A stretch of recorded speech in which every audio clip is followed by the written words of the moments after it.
Hello students.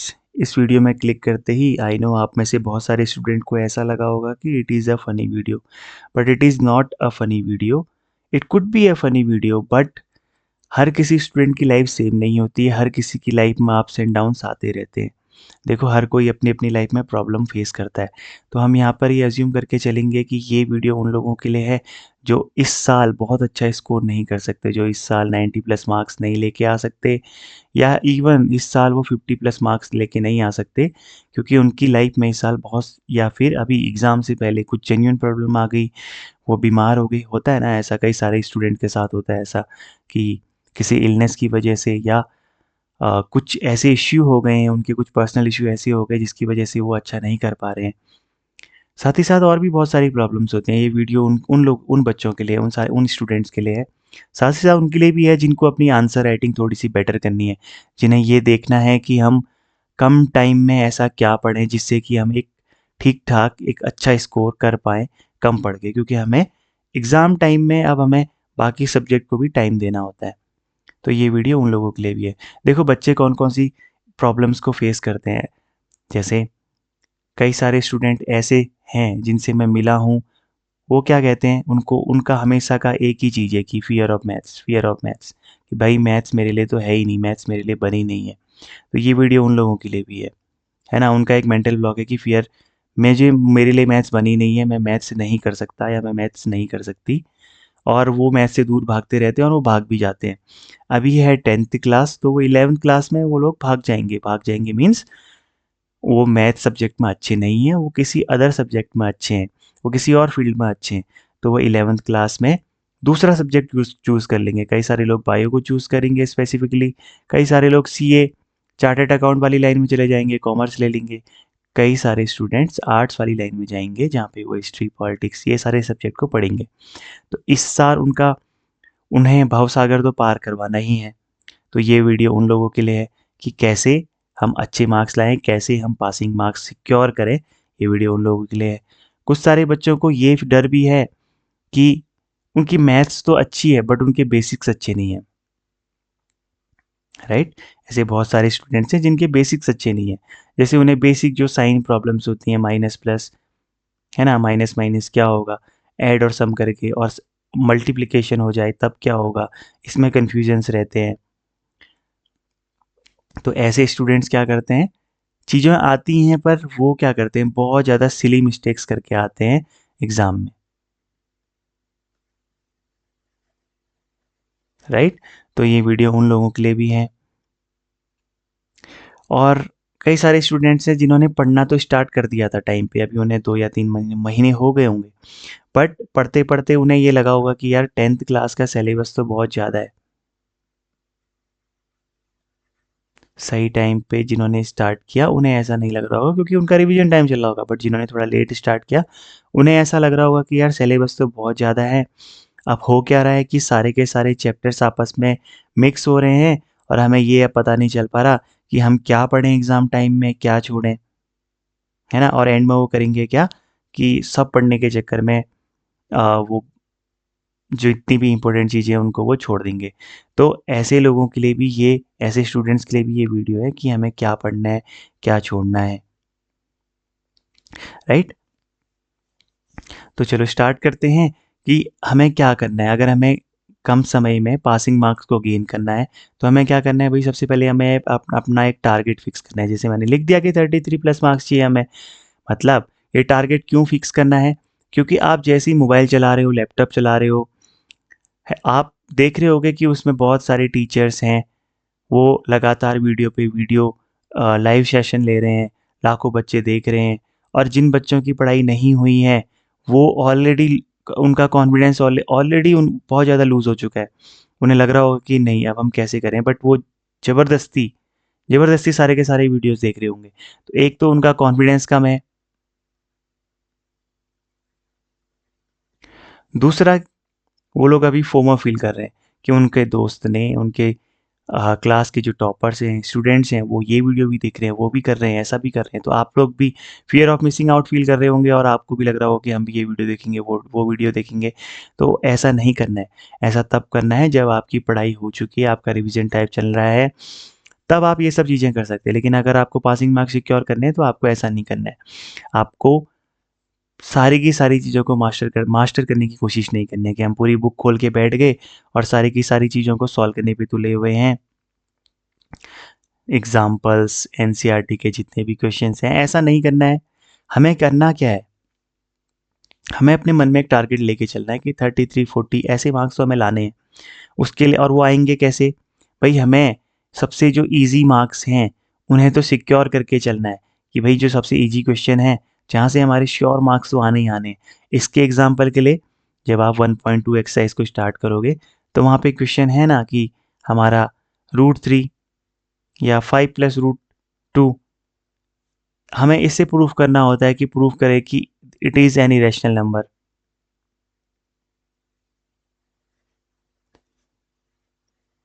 Right? हमें proof करना होता है कि इट इज़ एन इरेशनल। अब हमें ये पता है कि 2 ही क्वेश्चन हैं उस एक्सरसाइज़ में, तो या तो ये दोनों क्वेश्चन आएँगे या फिर आपको एग्ज़ाम्पल में से क्वेश्चन दे देगा। और ज़्यादा से ज़्यादा क्वेश्चन में क्या करेगा? जैसे यहाँ पे पूछा है कि प्रूफ करो कि it is an irrational number, proof करो it is not an irrational number, बस इतना ही चेंज कर सकता है, अगर करेगा तो। बट ये नॉट एन इरेशनल नंबर भी 1 मार्क्स के क्वेश्चन में करता है, जब वो पूछता है कि बताओ कि इसमें कौन-सा रैशनल नंबर है और बताओ कि इसमें कौन-सा रैशनल नंबर नहीं है। बाकी ये क्वेश्चन तो डन है कि आना ही आना है। तो भई हमें पता है कि इतना ईज़ी क्वेश्चन है और श्योर मार्क्स यहाँ से आने हैं, तो ये क्वेश्चन हमें कर लेना है, वरना हमारी फील्डिंग सेट है। तो इस तरीके के जितने भी क्वेश्चन हैं, हमें सबसे पहले उन्हें टारगेट करना है, हमें सब कुछ नहीं पढ़ना है। अब हमें करना क्या है, किस तरीके से तैयारी करनी है? बचे हुए दिनों में हमें उन चैप्टर्स को पढ़ना है, जिनसे हमें हाई रिटर्न मिले। या फिर 2 तरीके हैं, या तो आप केवल ईज़ी चैप्टर्स को उठाओ, रियल नंबर से आप उठाओगे, real number, pair of linear equation, polynomial, arithmetic progression और क्वाड्रेटिक इक्वेशन। या तो आप ये 5 चैप्टर्स को उठाओ और इन्हें पढ़ो बार-बार, क्योंकि स्टार्टिंग में आपको यही चैप्टर ईज़ी लगे होंगे, राइट? तो यहाँ से आप बहुत अच्छा स्कोर कर लोगे, बहुत अच्छे मार्क्स सिक्योर कर लोगे। फिर उसके बाद अगर आप ऐड ऑन करना चाहते हो मार्क्स को, राइट? उन चैप्टर्स के बाद अगर आप ऐड ऑन करना चाहते हो, तो आप इन चैप्टर्स को फिक्स करो। कौन से वो चैप्टर्स हैं? ये 3 चैप्टर्स। ट्रायंगल क्यों? सबसे ज़्यादा हाईएस्ट वेटेज का चैप्टर है ट्रायंगल चैप्टर। यहाँ से सबसे ज़्यादा मार्क्स आते हैं और मैक्सिमम बच्चे इस चैप्टर को कर भी नहीं पाते हैं। क्यों नहीं कर पाते हैं? क्योंकि भैया आपके इतने सारे डायग्राम बनते हैं, बहुत ज़्यादा कॉम्प्लिकेटेड डायग्राम्स बनते हैं। फिर आप वहाँ पे बहुत सारी थ्योरम्स अप्लाई करते हो, राइट? और इस वजह से एंड टाइम में, एग्ज़ाम के टाइम में ये चैप्टर आपका टाइम बहुत ज़्यादा खाता है और आप नहीं कर पाते हो। तो अगर आपके ये 5 चैप्टर जो मैं यहाँ पे बताए ये हो गए हैं, फिर उसके बाद अगर आपको ऐड ऑन मार्क्स लाने हैं, तो ट्रायंगल चैप्टर करो, surface area and volume chapter करो और स्टैटिक्स। क्यों? ऐसा क्यों? ऐसा इसलिए क्योंकि यहाँ से 5 मार्क्स के क्वेश्चन आते हैं। तो अगर आप मान के चलो कि ट्रायंगल से आपका 6 to 7 आए, सरफेस एरिया एंड वॉल्यूम से आपका 5 मार्क्स आए और स्टैटिक्स से आपका 5 मार्क्स आए, तो ऑन एन एवरेज आपकी 15 मार्क्स इन 3 चैप्टर से आ जाते हैं। या तो आपकी स्ट्रेटेजी ये रहेगी, या तो ये रियल नंबर, ये जितने भी चैप्टर हैं स्टार्टिंग के, आप इनको करो और उसके बाद आप इन 3 चैप्टर्स को करो।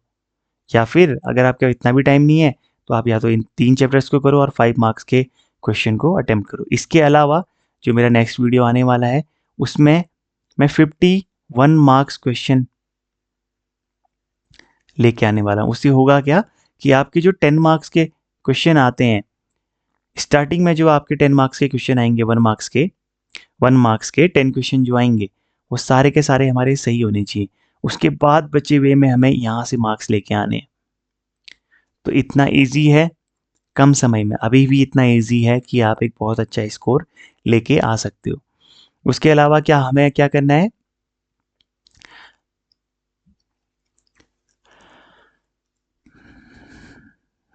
उसके बाद देखो, हमें इस चीज़ का ध्यान रखना है कि हमें अवॉइड क्या करना है। देखो, नए चैप्टर्स को पढ़ना लास्ट मोमेंट पे, ये हमें अवॉइड करना है।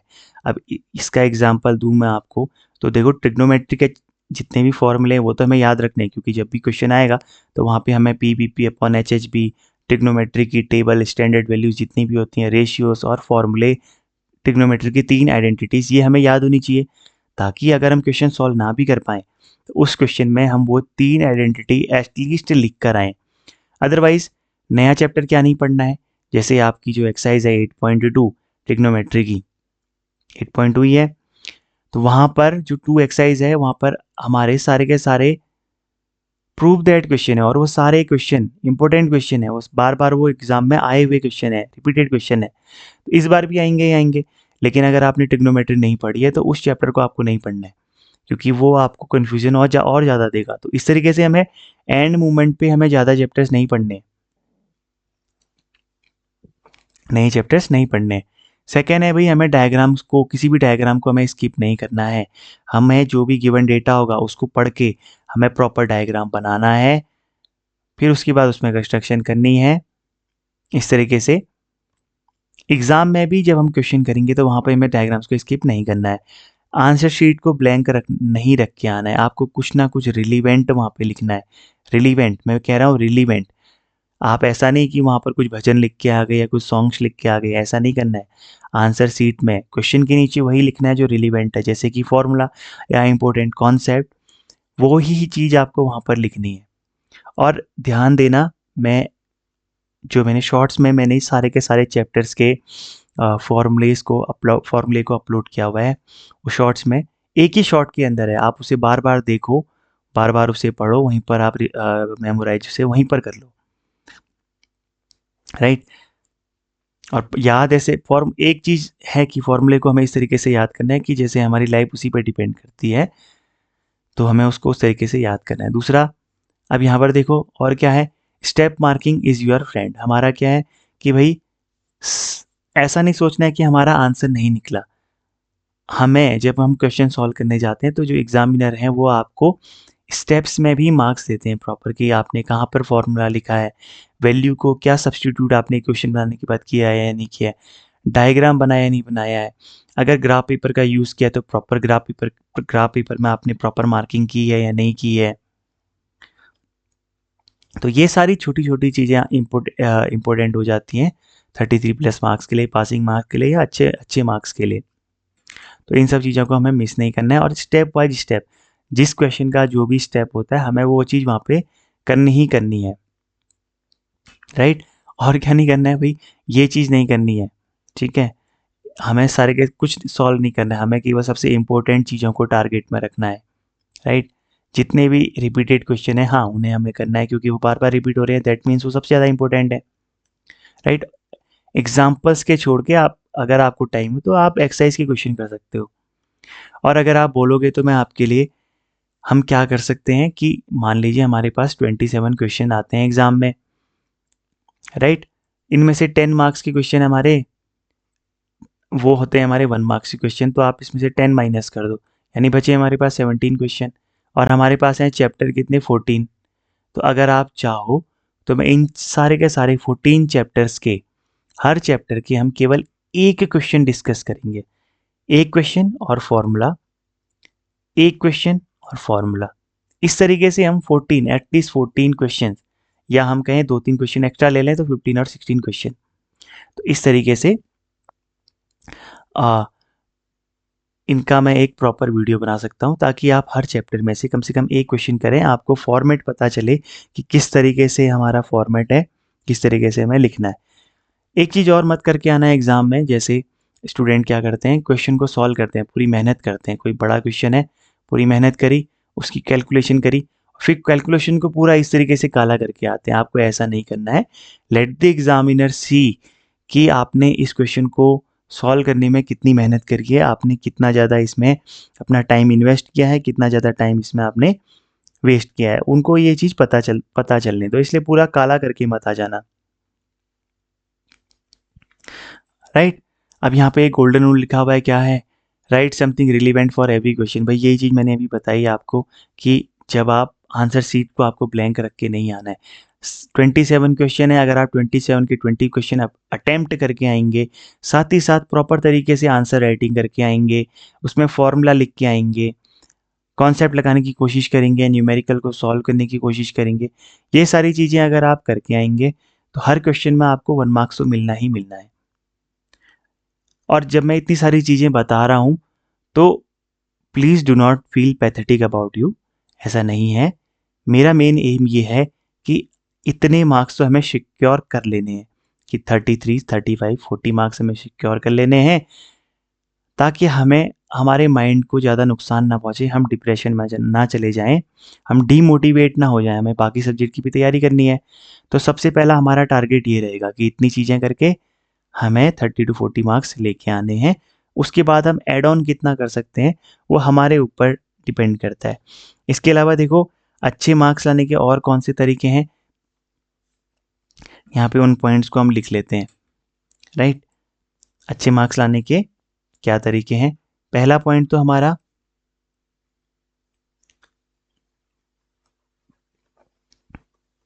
कोई भी क्वेश्चन आए मैथ्स के अंदर, हमें क्या करना है, सबसे पहले हमें लिखना है सबसे पहले राइट फार्मूला।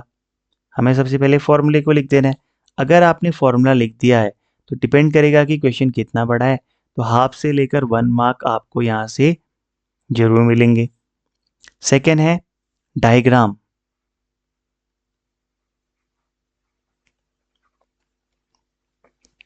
डायग्राम को तो भूल कर भी नहीं भूलना है, जहां पर भी पॉसिबल हो वहां पर हमें डायग्राम को जरूर बनाना है, कंस्ट्रक्शन करनी है।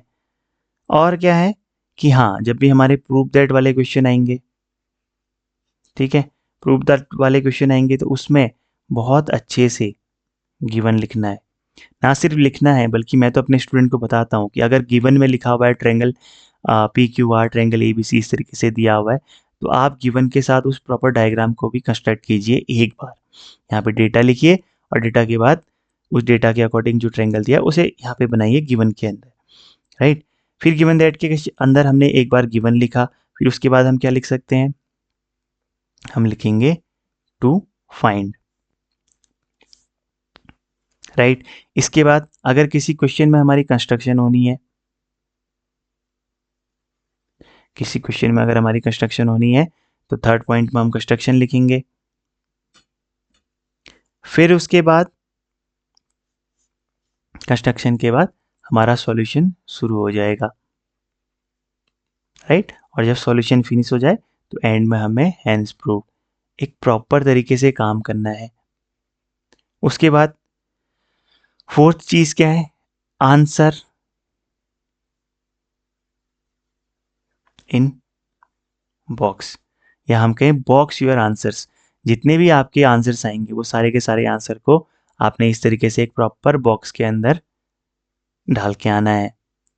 एग्जामिनर को साफ साफ दिखने चाहिए आपके आंसर। फिफ्थ बहुत इंपॉर्टेंट पॉइंट है, जब भी आप किसी क्वेश्चन को सॉल्व करेंगे तो वहां पर उसकी प्रॉपर यूनिट को मेंशन करना कि किस तरीके का क्वेश्चन दिया है, लेंथ दी है तो वो मीटर में है, सेंटीमीटर में है या मिलीमीटर में है, राइट। इसके अलावा एरिया दिया हुआ है तो वो मीटर स्क्वायर में, वॉल्यूम दिया हुआ है तो वो मीटर क्यूब में। तो यूनिट्स को हमें नहीं बोलना है, ये सारी की सारी यूनिट्स को हमें वहाँ पे लिख के आना है। तो ये सारी की सारी चीज़ें हैं जिसकी वजह से हम क्या कर सकते हैं, कम समय में अच्छे मार्क्स लिख के आते हैं। बट हाँ, एक चीज़ और ध्यान देना कि भाई बोर्ड एग्जाम में क्या है कि हमें स्टेप्स के मार्क्स मिलते हैं, इस चीज़ को मत भूलना। तो देखो ये सारे के सारे एक तरीके से स्टेप ही तो हैं, सारे के सारे स्टेप ही तो हैं। अगर कोई भी एग्जामिनर इसको चेक करेगा, 5 मार्क्स का आपका क्वेश्चन है, आपने ये सारी चीज़ें प्रॉपर मेंशन करी हैं, राइट। केवल इतना भी लिखा है तो डिपेंड करेगा एग्जामिनर किस तरीके के हैं, स्ट्रिक्ट हैं या उस दिन उनका मूड कैसा है। बट इसमें आप मान के चलो, अगर आपके 5 मार्क्स का क्वेश्चन है तो टीचर आपको इसमें 2 मार्क्स देगा। आपने फॉर्मूला लिखा है, डायग्राम बनाया है, ये मैं मिनिमम की बात कर रहा हूँ, राइट। डायग्राम बनाया है, ये सारी चीज़ें लिखी हैं, यूनिट, ये सब चीज़ें मेंशन किया, तो कहीं ना कहीं एग्जामिनर को ये पता चल जाता है कि हाँ, बच्चे ने मेहनत की है, कोशिश करी है कि किस तरीके से कर सकते हैं। तो बस ये सारी चीज़ें थी, अगर हम इन सारी चीज़ों को अप्लाई करें तो हम आप बहुत अच्छे मार्क्स, एक पासिंग मार्क्स के आगे भी आप बहुत ज़्यादा स्कोर कर सकते हो, राइट। ये एकदम टॉपर बनने के लिए नहीं है, क्योंकि टॉपर जब अच्छे मार्क्स लाने होते हैं तो वहाँ पर तो मैं ये सजेस्ट भी करता हूँ कि प्रीवियस ईयर क्वेश्चन पेपर को हमें बार बार प्रैक्टिस करनी है, राइट। तो उससे हमारा टाइम मैनेजमेंट अच्छा होता है, हमें ये पता चल जाता है कि कौन-कौन से क्वेश्चन रिपीट हो रहे हैं। फिर हमें ये भी पता चल जाता है कि इस बार आने के चांसेस क्या हैं, कौन से क्वेश्चन आएँगे, राइट? तो फिलहाल ये वीडियो था उन लोगों के लिए जो किसी वजह से, किसी इश्यू की वजह से नहीं कर पा रहे हैं, ज़्यादा मार्क्स नहीं ला पा रहे हैं या जिन्हें मैथ समझ में नहीं आते, ये उनके लिए था। So that's all for now. आपको किस तरीके का वीडियो चाहिए, आप कमेंट सेक्शन में बता सकते हो। मैं मैथ से रिलेटेड कोई भी वीडियो या स्टडी से रिलेटेड कोई भी वीडियो है, तो मैं आपकी हेल्प करने के लिए यहाँ पर आप वो वीडियोज़ बना दूँगा, आपको गाइड कर दूँगा। Okay, that's all for now.